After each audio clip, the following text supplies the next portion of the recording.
Good afternoon, Lou. Thank Good you. afternoon. Hello.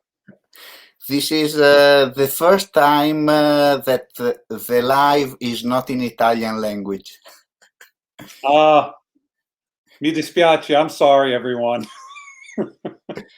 So all the people must listen and understand. We speak slowly also because I tell you that I is a little bit difficult for me change the vocabulary from Italian to English fast. Well, you're great. Your English is great. Thank you. My Italian is not great. But I will teach you Thank you. when I come in New York. Okay, wonderful. So we meet some years ago only on the net. Yes, you told me that you saw me on the Rai television show with Roberto. Giacobbo. Yes, and it was a wonderful program about my nonno, Luigi, who you see behind me as the chief carver on Mount Rushmore. I see the program with your grandfather, and I tell me why I can't talk about Lou.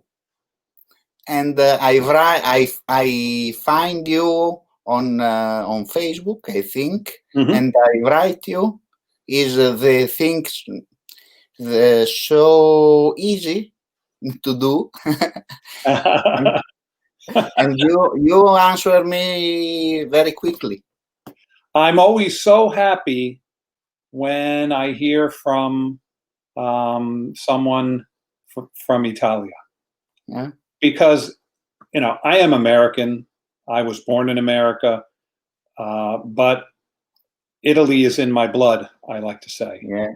It is part of me, and it's my heritage, and I'm very, very proud to be of Italian descent. But at the end of the day, I am American, so I try to honor both cultures the best way I can. And you went sometime in Italy? I've been to Italy 3 times. I went to Friuli, Venezia Giulia in 1986, which is where my nonno was born, in Provincia di Pordenone. Yeah. In a little village called Borgo del Bianco, where all of the Del Biancos come from, in the mountains, in the Italian Alps. And I met some relatives, and they invited me into their homes. And Lorenzo del Bianco is your parent? My father is Vincent del Bianco, or Vincenzo, and his father was Luigi del Bianco. And there is another friend I have on Facebook. His name is Lorenzo del Bianco. Yeah, that's my cousin. I believe our grandfathers were first cousins. I speak with him sometime of photo, and he follow me very many times. He's a great guy, wonderful guy. In fact, my Aunt Gloria, my zia, went for the first time to Italy, to Friuli, and lived with Lorenzo's mother in Meduno. Okay. And so that was a great experience for her. So yes, I've had the pleasure of meeting Lorenzo. I wanted to see him. He lives in Manhattan. He's an engineer. But I see some photo he post on Facebook, and I see the landscape of Manhattan. Yes, but because of the pandemic, COVID, we can't see each other, but hopefully soon. I'm so pleased you know him. That's great. I don't know when, but a day we meet together. I would love that. And I would love to meet you in Italy sometime, because the greatest experiences I've had in the world have been when I've gone to Italy. Yeah. I just get nervous there because my accent is pretty good in Italian. So when I start to speak to people, they start to speak back. They think that I'm fluent, and I'm like, nope, I'm not. I'm a phony, a faker. But the art, the culture, I'm just so very fiero, proud when I. And tell me something about Luigi, your grandfather. What he do? Sure. He was born in 1892 in Borgo del Bianco in Meduno, in Pordenone. And when he was a little boy, he carved a dog out of wood. And my bisnonno, Vincenzo, said, "You have a gift." So he sends him to a carving school in Austria, not in Italy, because the nearest carving school was in Austria. So my grandfather studied under an Italian carver in Austria for 3 years, and then studied in Venezia, for 2 years. And then when he was 18, he wrote to Cugini in Barry, Vermont, to sponsor him, to bring him over so he could work in the stone quarries as a stone carver. And that's what he did. He came in 1910, and he lived in Vermont for 5 years. But then World War I broke out, and Italia was at war with Prussia, Germany. So my grandfather goes back to Italy to fight with the Italian army. There is your friend Rosa Calvaccio that told, I don't know English, only Italian, but... Ciao Rosa, grazie. Sono contento che tu sei qui. Did that make sense? It is. So he fights with the Italian army, and he comes back to Vermont, and he meets Alfonso Scaffa, another stone carver, and he says, "I work for Gutzon Borglum." Gutzon Borglum is the designer of Mount Rushmore. Yeah. And so he introduces my grandfather to Gutzon Borglum, and my Borglum brings my grandfather to Mount Rushmore and makes him the chief carver, where he carves the fine detail in the faces. And he was the only one that could do that. So it was an Italian who put the detail into the giant faces of the presidents. And many people don't know this, and many Italians don't know this. So I'm very happy that I could be here today to tell some of your friends that they have someone they could be very proud of, who went to America to carve the presidents on Mount Rushmore. And I don't know of your grandfather built the Rushmore, but only with the program that I follow every week, because now is the Friday night. There is the same program of Giacobbo. Oh, okay. With another name, but is similar. Okay. And is I don't know the correct word, but when you know that an Italian people go out of Italy and built something very known is so strange to explain, no, the emotion, because normally Italian don't like to be Italian, but when you are out of Italy, you are Italian strong, no? Interesting. Oh, interesting. Okay. I see that. Sometimes you have to go away from home to truly appreciate where you come from. And I think my grandfather was a very proud American, but he never forgot Italy. In fact, he went back to Italy many times to Meduno, and he would live there for a month or 2 months. I have a postcard from 1954 when my sister Andrea was born. Yeah. And he was so happy that he had his first grandchild, nipote, is Andreina. And he was in Italy at the time. Yeah. And one of the reasons he went to Italy was because he worked with stone, marble, and granite his whole life. He got a disease called silicosis, where the dust from the stone stays in the lungs and you can't breathe. And he loved the mountain air of the Italian Alps. It helped him to breathe easier. It was good for him. That's why he would stay there so long. So he never forgot that he was Italian, for sure. And I know also you make some history event, no? I'm sorry? Can you say that again? I see you make some history event. History. I see you with the bird.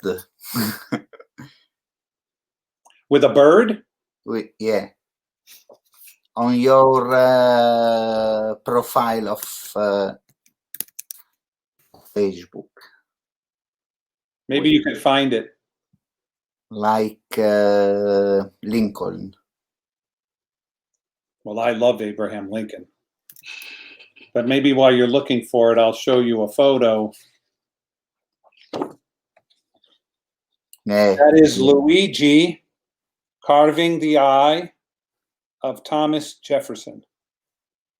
And he would have to do that 500 feet in the air with a drill that was 40 pounds. And it was very, very dangerous work and very hard work. With the rope? Yep, cables, rope cables. And the sun would beat down on his head, and his face would be white like a ghost from all the dust. Yeah. And he did that 6 months every year for many years. He would go to Rushmore. And he got $1.50 an hour. I don't know how that translates into lire, but it was good pay. One coffee less or more. Yeah, today, yeah. And this is what he would do to finish the face. They would bring a 5-foot mask of one of the presidents, Abraham Lincoln, and this is the actual face. So we have a 5-foot mask and 60-foot face, and he would study the features, and only an artist could do this. He would go up and he would do the details on the large face to make them so lifelike. And he make more bigger. Yeah. And you say that I do the history of my grandfather, and I do.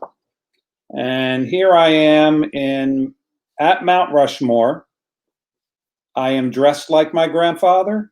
The model of Mount Rushmore, the 5-foot faces on the model. And I do a show about him and how important he was to Mount Rushmore. And my uncle, my zio, and me did research in Washington, D.C. to find writings that where Gutzon Borglum said that my grandfather was the only intelligent, efficient stone carver on Mount Rushmore.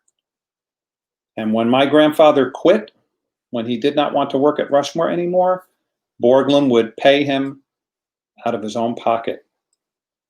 The people who were in charge of Mount Rushmore did not want my grandfather there. And Borglum said he is too important. We must have him. I don't really know why they did not want my grandfather there.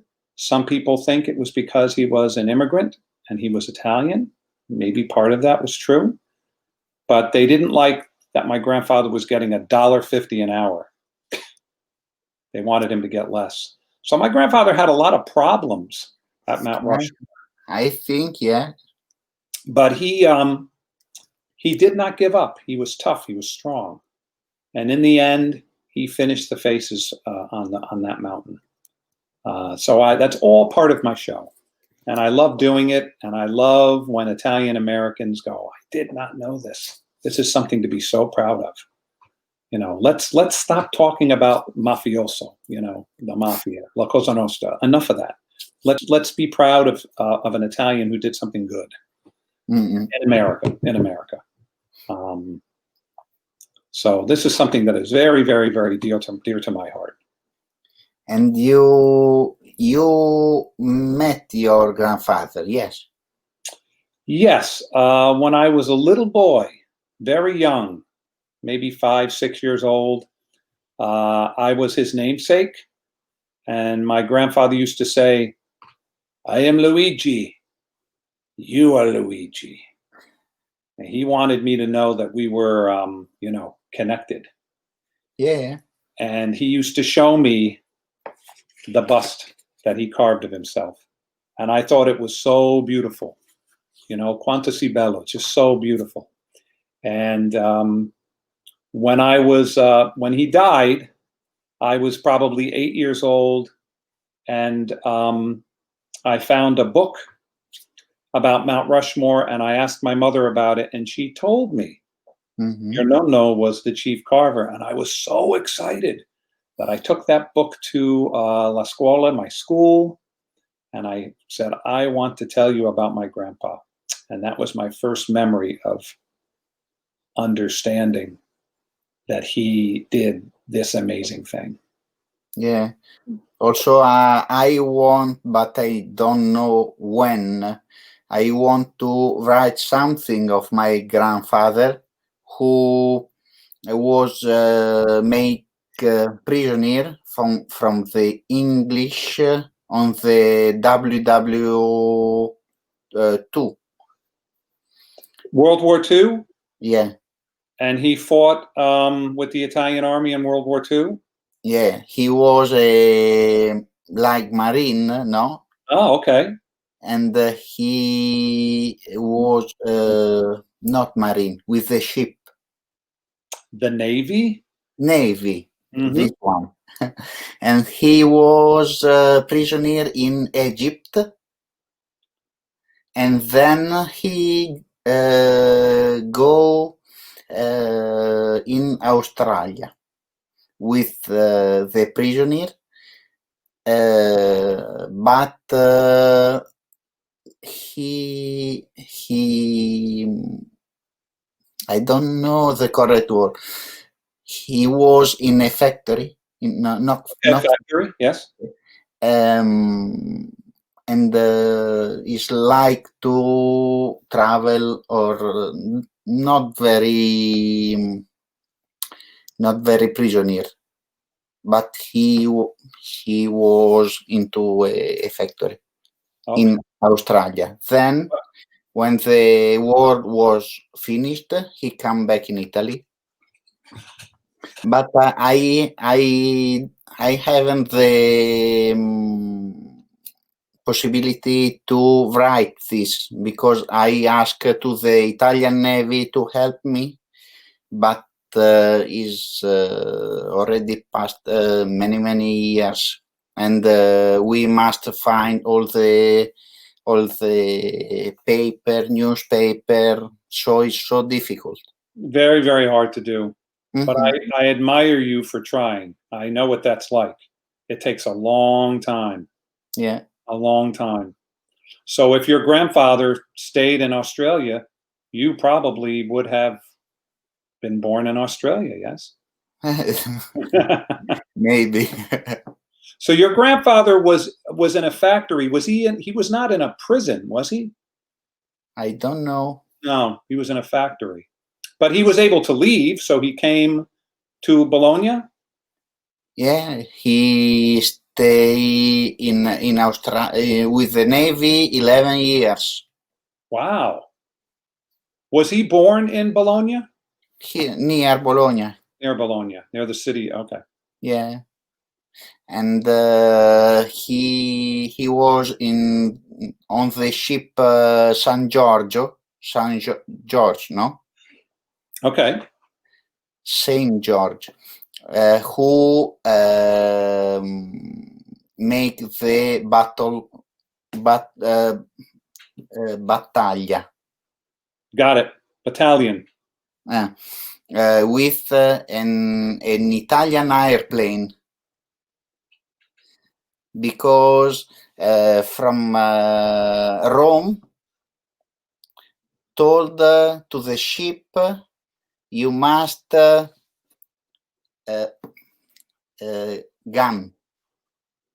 all the airplane who come from the Egypt.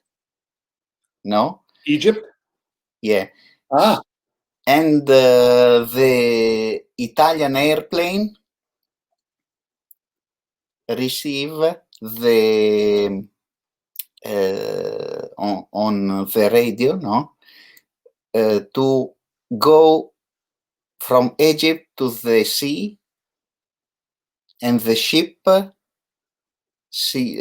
the airplane and gun it. You understand? I how do you know all this? Your grandfather told you? Yeah. So you knew your grandfather well. It is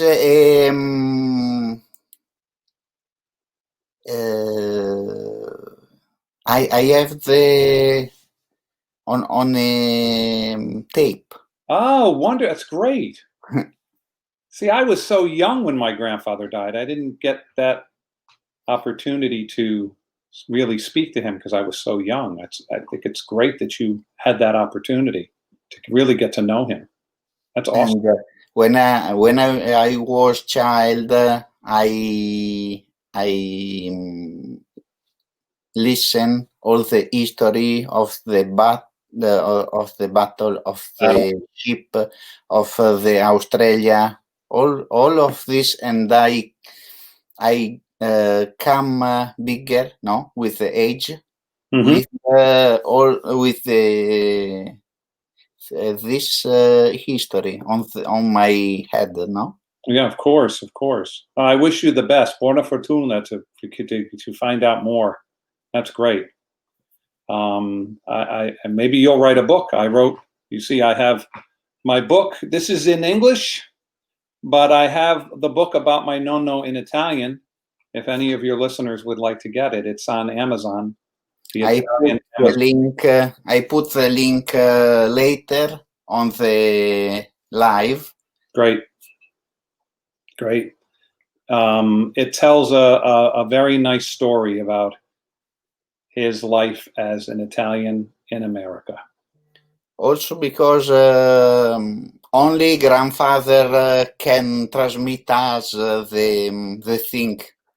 Yes, Because yes. from 1950 or 1960 until now is so different to explain, to expose to child. To I haven't many anecdote, you know, An editor? to like history, to tell to my child, to other child, because it's not too bad. Right. Well, history is so important, and the true history is even more important. And that's why I wrote my book. And Yeah, that's why you're finding out the truth about your no-no. So that the next generation could learn the truth, the true story. it's like you can read the book and you think it's a fantastic history, but it's not this. Exactly. And so, and I say this with yesterday, we have a new president in the United States, and I am hopeful that there will be more truth and facts coming from this president than the last president. That's all I'm going to say about that.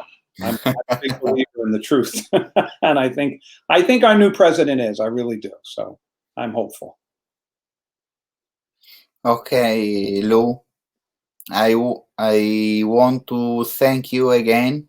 Yes, thank you for inviting me, and thank you to everyone for listening, and thank you for listening in English. I very much appreciate it. But also, it's so difficult find the word also for expose my grandfather life. Is for the normal word I can try to speak, but with the difficult word is very very difficult to speak for me. But it's difficult to find the words in Italian or in English. It's No, difficult, in English. of course. I wish I could help you. I can't help you. Maybe someday. Okay. I appreciate your connection to your grandfather very much. I think it's great. Okay. Thank you again, Lou. Grazie, mille grazie. Bye-bye. Saluto anche tutti quelli che hanno seguito fino adesso e anche da New York, Lou vi saluta in italiano. Anche a tu, grazie. Ciao Lou.